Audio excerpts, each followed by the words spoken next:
Je vais vous faire un tour de magie. Ce M&M's, quand il va toucher le sol, il va pas faire de bruit.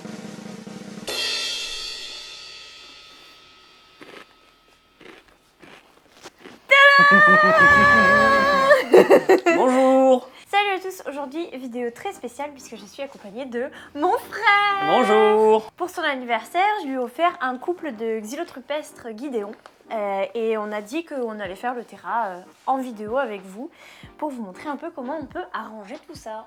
On a déjà notre petit couple de xylotropestres, on a des Beetle Jelly qu'on a eu, on vous mettra un lien. Et surtout, on a déjà des copeaux de bois. On va du coup aller chercher le reste en magasin, le terra, la terre et on fera une petite liste de courses. Allons-y. C'est parti. Allez. Let's go.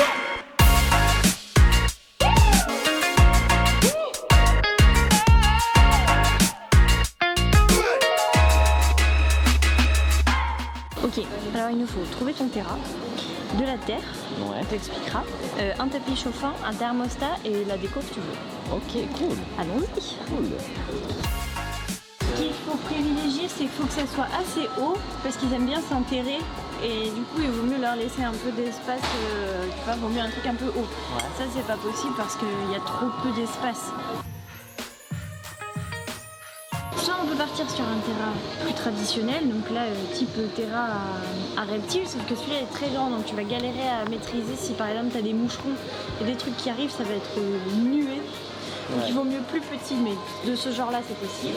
Ou alors partir sur encore ceux-là qui sont traditionnels, ouais, et où en plus tu vois t'as déjà le couvercle qui est fait. Toi?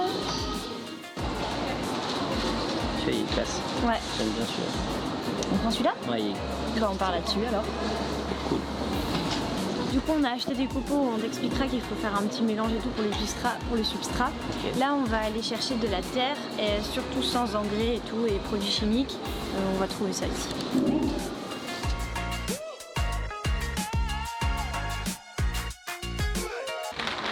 Voilà, compatible avec l'agriculture biologique. Parfait.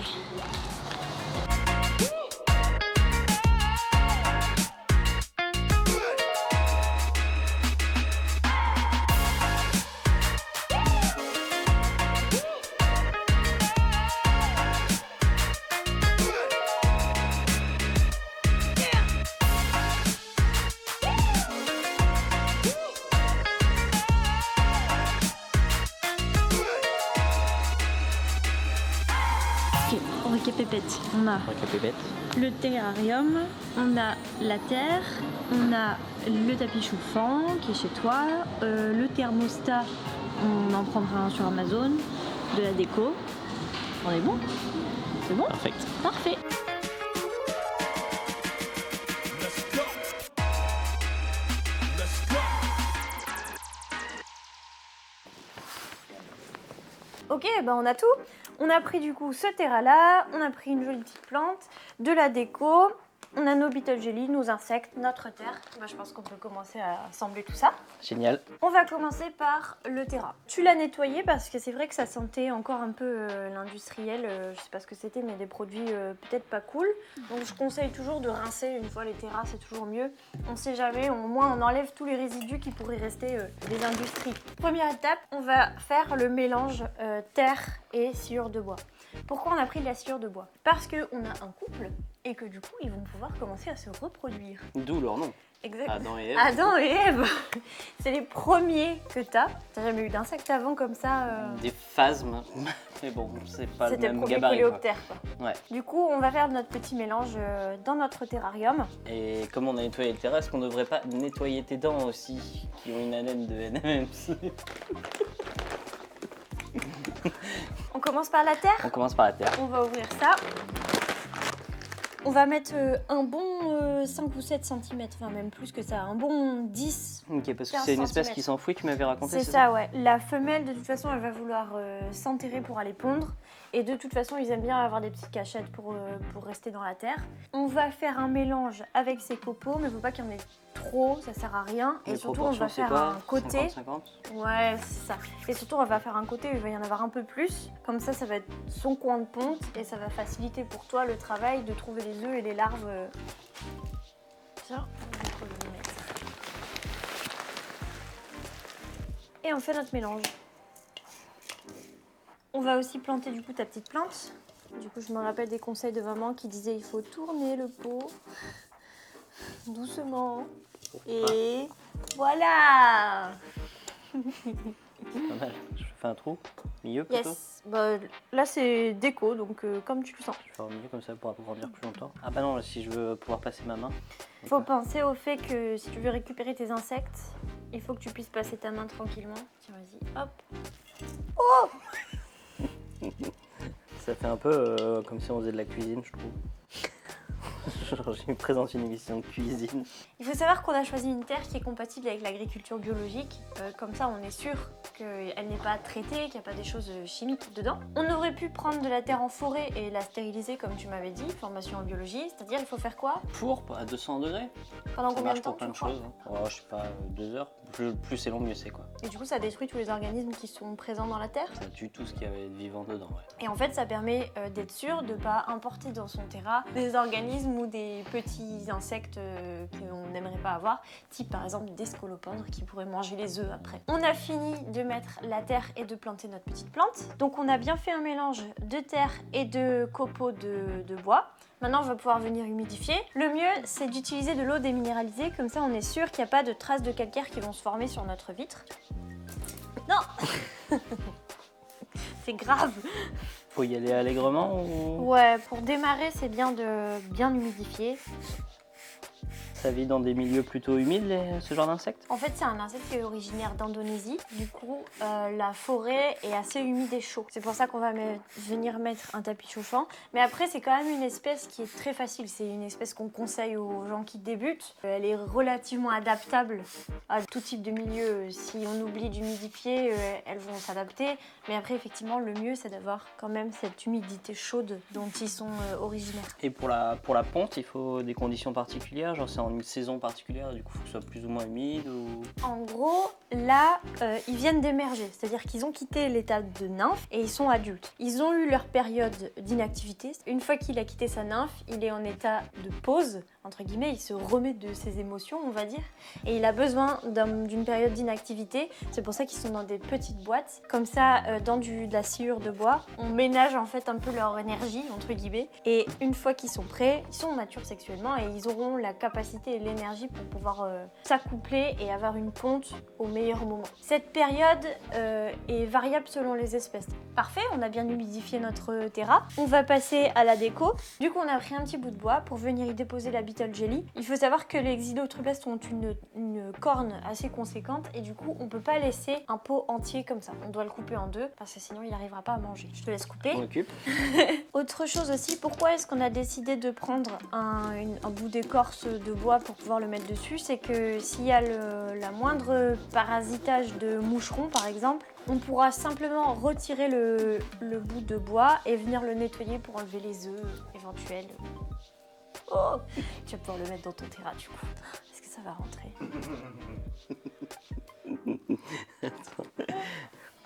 Alors ça me rappelle une anecdote, comme quoi les bouches d'égout sont faites rondes parce que c'est impossible de passer un rond à travers un rond. C'est la seule forme, parce qu'un carré... Oh, Oh! ça passe. Tu mets la nourriture tout de suite? Ouais. On met les petits gravillons aussi. Ah oui, c'est vrai que t'as prévu des petits gravillons. De gravillons, ouais. D'aquarium du coup. Nickel, ben, on a fini d'installer le terrarium, tu vas pouvoir mettre la nourriture et surtout on va pouvoir parler de Adam et Ève. Moi j'adore, c'est leurs yeux, regarde ces yeux de manga quoi. Yeah, regarde de face. Complètement, quoi. Oh, y'a mes senpai. C'est vrai, t'as une tête trop de gentil. Ouais. Wow, c'est impressionnant la France, tout ça. Comme s'il s'était pris un petit coup. Ça peut être pas un facteur, ça peut être que pendant la nymphe, effectivement, il s'est pris un coup. Ou alors qu'il n'a pas eu assez de place pour se développer. Ça peut venir de plein de choses différentes. Il y a des facteurs génétiques aussi, parfois, sur plusieurs générations, on retrouve le même défaut. Bah, je sais qu'il y a des éleveurs qui font des sélections génétiques. C'est-à-dire qu'en fonction de la taille, de la forme de la corne, ils vont choisir des mâles reproducteurs. Et ça peut donner du coup des adultes, mais énormes. Ils font des concours d'ailleurs en Asie. y a des concours de beauté en Ouais. Asie de... Il y a des concours de beauté, des concours de grande taille, des concours de couleurs. Il y a tout type de compétition. Là, la force que ça a au niveau de la... Ici, là, c'est assez... Enfin, ça peut faire mal ou alors non, c'est vraiment inoffensif Je saurais pas dire parce que je me suis jamais fait pincer. Ouais, c'est vraiment pas agressif, quoi. Mais celui-là est vraiment pas agressif. Par contre, il y a des espèces, t'approches pas trop tes mains, quoi. C'est même Ah ouais. eux, ils font attention alors qu'ils ont vraiment l'habitude et ils se sont déjà fait pincer parce que ça se retourne très très vite. Mais celui-là, c'est vraiment une espèce qu'on conseille aux gens qui débutent parce qu'ils sont super gentils. On peut les mettre sur les mains des enfants, on peut vraiment les manipuler de temps en temps sans qu'il y ait de soucis. Ils sont faciles à maintenir. Dans la majorité des cas, une fois qu'on a lu à peu près les températures, l'habitat dont ils ont besoin, c'est très facile à maintenir. Et la chose la plus difficile en règle générale quand on a ce genre d'insectes, c'est la reproduction. Il faut vraiment juste qu'il y ait les conditions optimales pour que la femelle ponde. Mais encore là, c'est plutôt facile. Donc optimal, c'était température et humidité, c'est ça que tu m'avais dit. Température, humidité et le sol. C'est le plus D'accord, ok. important, c'est le sol. C'est-à-dire que la femelle va pas pondre dans un substrat où elle n'a pas les conditions pour ses petits. Ok, et donc du coup, elle pondra simplement pas, quoi. Même fécondée, elle pondra Ouais, pas. c'est ça. Elle pourra faire de la rétention d'œufs. Ça peut être une cause de mortalité chez les insectes. Allez, tu vas découvrir ton nouvel Ah, la environnement. femelle! Allez, viens là. Elle a pas envie. La bouffe! On peut peut-être parler aussi du dysmorphisme sexuel. Antonin, tu sauras peut-être plus m'en dire, c'est toi le biologiste. Ouais, Vous c'est entendez ça? impressionnant. C'est le son qu'elle fait quand elle est embêtée. Elle vient claquer ses élytres. Du coup, ça produit un bruit assez particulier. Ouais, elle a pas de défense mécanique, mais par contre, du coup, elle peut essayer d'impressionner C'est le ça. prédateur. Sinon, ça reste inoffensif. C'est vraiment juste dissuasif, quoi. C'est ça, c'est complètement dissuasif. C'est-à-dire que, bon, elle a un appareil buccal, hein, c'est d'ailleurs comme ça qu'elle mange. Mais tu vois, il n'y a aucune. Elle n'a pas de dents, quoi, en D'ailleurs, fait. elle a d'ailleurs encore un peu de Ouais. Jelly Belly. Et ce qui est assez intéressant avec les beetles, c'est qu'on peut pas, si je veux l'enlever de mon doigt, je peux pas venir la prendre et la choper, si vous voyez. Bon là, elle râle, mais en plus, je peux pas la tirer. Ces tarses sont tellement acérées que si j'essaye de la tirer comme ça, elle risque de perdre une tarse. Tellement c'est bien ancré dans ma peau. Enfin, Antonin, tout à l'heure, il avait un bout de peau qui pendait parce que t'avais le mal, il t'a arraché un bout de C'est vrai, j'ai pas vu. sur ta main. Et du coup, pour les faire avancer, simple, Garanto. Bah, ça a vraiment de la force. Hein. Ouais, je vais chatouiller derrière ses pattes et ses fesses. Oui, bah je sais, on t'embête. Alors, On t'embête. Hop. Et elle va venir se décrocher d'elle-même et marcher. Mais là, elle est vraiment en mode vénère. Voilà. les femelles ont l'air plus caractérielles quand même, non Tu vois là, elle est coincée dans ma peau. Allez. Ils ont des petits poils au niveau de leurs pattes qui leur servent en fait de... Ça s'appelle des sensilis en anglais.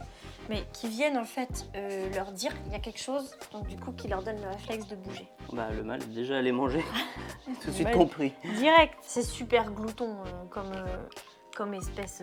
Ouais. C'est incroyable, ouais. Donc là, ils viennent de quitter l'état larvaire. Est-ce qu'ils vont encore grossir beaucoup? Ils ont quitté l'état de nymphe. Non, là c'est leur taille. Ils vont arrêter de muer. Donc du coup, c'est leur taille définitive. Je crois qu'elle est déjà très attachée à moi. J'ai du mal à la dégager.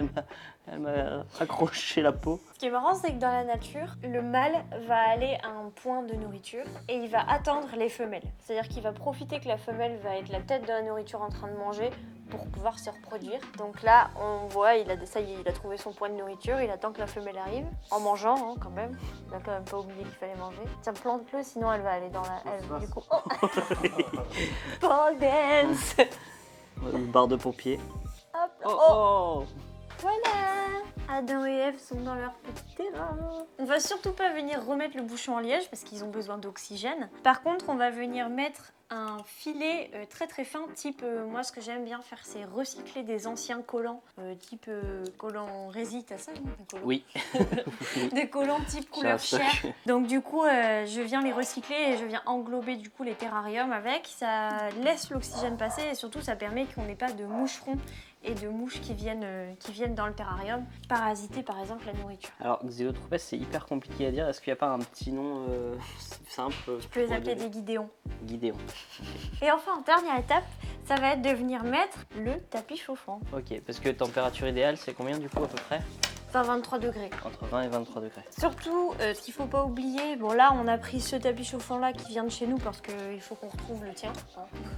Et c'est de mettre un thermostat aussi à l'intérieur. Comme ça tu es sûr que la température elle est bien pour tes Ok, d'accord. pour tes insectes. Tu le mets au niveau, tu l'enfonces un peu dans la terre parce qu'il faut pas que par exemple tout au fond ça soit cramé et que en l'air ça soit la bonne température, sachant qu'elle va s'enterrer. Et tu viens le mettre en dessous, tu le branches et voilà, il n'y a pas de risque.